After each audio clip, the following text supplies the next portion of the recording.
So every day as I begin this video or preparing for the video, it feels like a jigsaw puzzle without a box. Like I don't know exactly what I'm going to be looking at, but I know the rough outline. I know it's not going to be lollipops and unicorns. I know it's going to be a war scene of some sort. Well, this feels like the calm before the storm.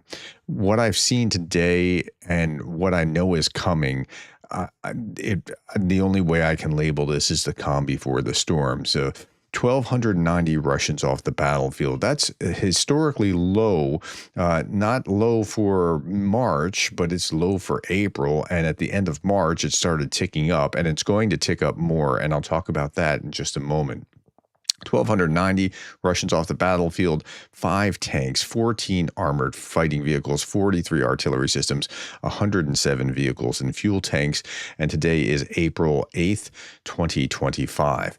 Okay, I told you I was going to talk about this some more. So what we know about the casualty rates is it is the fourth highest was September. That's 1354. Right now we're at 1363. We're on track to probably hit, well, I'm going to talk about the Russian casualty losses here. The Russian army losses in Ukraine exceed 925,000. When we hit 900,000, I was saying, I did the math and I was looking at it based on where we were, what the trajectory was, and by June 2nd, and you're going to hit, at the current rate, by June 2nd, you were going to hit 1 million casualties. I think it's going to be late May, or maybe even early, mid to early May, depending on how quick the intensity ramps up.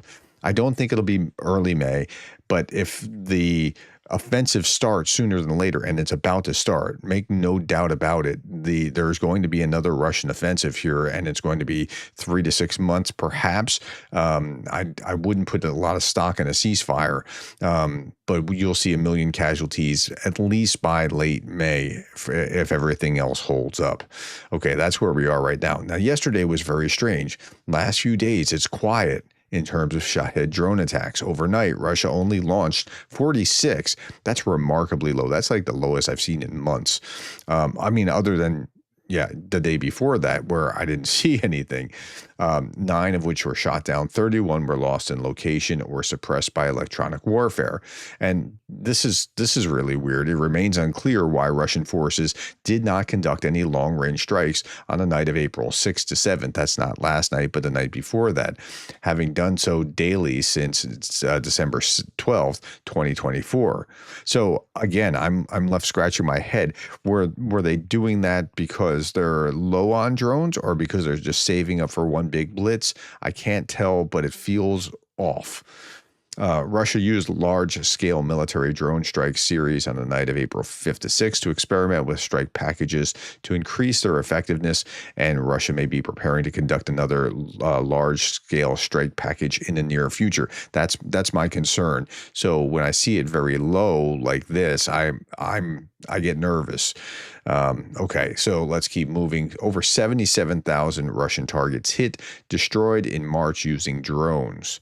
Like, drones are the new EID. Like, if you remember back to how things were with Afghanistan and Iraq, most of the casualties in both of those countries came from EIDs, improvised explosive devices. Most of the casualties here or destruction, it's coming from drones. Okay, 77,000 targets hit in March. The figure represents a 10% increase compared to February, according to Sersky. Andrew Perpetua was talking about how he has 300 videos today to try to sort through to figure out what's going on. So things are happening, but it feels like this weird calm before something's about to tick up. And he says, I remember when we had 185 videos in one day and freaked out because we could barely do them all working together as a team. Never thought back then I could do 258 by myself in one day, and they're at 318 right now. Okay, Ukrainians are mourning after 9 children killed in this missile strike just a few days ago. It was a bad scene. The Russians claimed that they were hitting military men that were meeting together in a restaurant, but they missed a restaurant. They hit the street next to a park and killed bunch of civilians, including children. Kryvyi says goodbye to 9-year-old Herman, killed by Russian missile strike on Friday. Herman was on the playground during the strike. Doctors fought for his life but couldn't save him. Rest in peace, Herman. Deepest condolences to the family. There's just something evil about children being killed. I don't know how to describe. In Kryvyi, people are bidding farewell to a 3-year-old Timothy who was killed in a Russian strike. 3-year-old Timothy was tragically killed in a Russian missile strike while playing with his grandmother in Kryvyi. They were returning home when the missile struck. Timothy died despite resuscitation efforts while his grandmother is stable. Russia is falsely claimed, and multiple times falsely claimed, that they targeted a military meeting in this cafe. And as you can see, this cafe, like, there was nobody there. I showed you the footage of the thing, and there was nobody there in the cafe inside. There was no one outside. Yeah. Kremlin ignored a request about the presence of Ukrainian forces in Russia's Belgorod region. They don't want to talk about it. We do not provide information about the real situation on the battlefield, said Putin's press secretary Peskov, but Zelensky's starting to talk about it. We continue active operations in the border area of the enemy territory, and this is absolutely correct. War must return to where it came from, Zelensky said. Until now, Kyiv had not commented on the presence of Ukrainian units in the Belgorod region. Okay.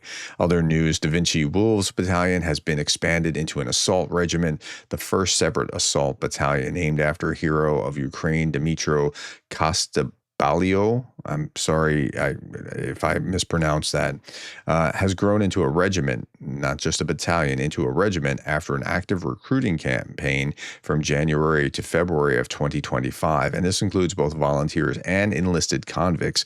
The Ukrainians enlist convicts as well.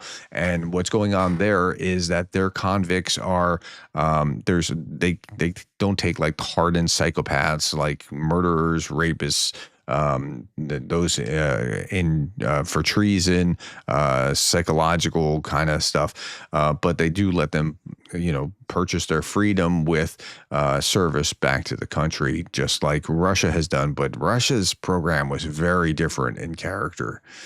Okay, Ukraine's Air Force skillfully carried out 3 strikes on the buildings in Gaptarivka of the Kursk region, where Russian troops were concentrated. At the end of the video, and I'm only showing you a still of what this looked like, you can clearly see them trying to clear the rubble and looking for survivors. All right, just a little bit about satellite images confirm the destruction of missile warehouse of Russia's Sakyova base. This was back on March 31st. So about a week ago, they targeted this. They hit this missile warehouse, and we weren't sure exactly at the time what was being hit, if anything at all. Last little bit about the what's going on in Pokrovsk on like the 42 assaults. That's the high. But if you look at about 10 places across the battlefield, Pokrovsk is a place that the Russians really want the most. That's where most assaults are, and that's usually correlated with the numbers. Although this is a little bit high for the number of assaults. Today, the number of assaults compared to the number of casualties. More than 20 new fiber optic drones have appeared in Ukraine in 2025. 11 Ukrainian enterprises have mastered production of fiber optic control system drones, said President Zelensky. Here we see a land drone, and these land drones are... It's weird to me because it seems like this wouldn't be the case, but they're predicted to be more of a game changer on the battlefield than the aerial drones. I'm trying to understand how or why. And fiber optic drones on land seem weird as well, because it seems like that's not going to work out so well. You don't want the fiber optic cable to get snagged or catch on something. But again, they're not trying to re-spool, but these things can carry wounded back off the battlefield. So that's a pretty good innovation, and they can go after enemies on the battlefield as well. So we're going to be looking for more of that.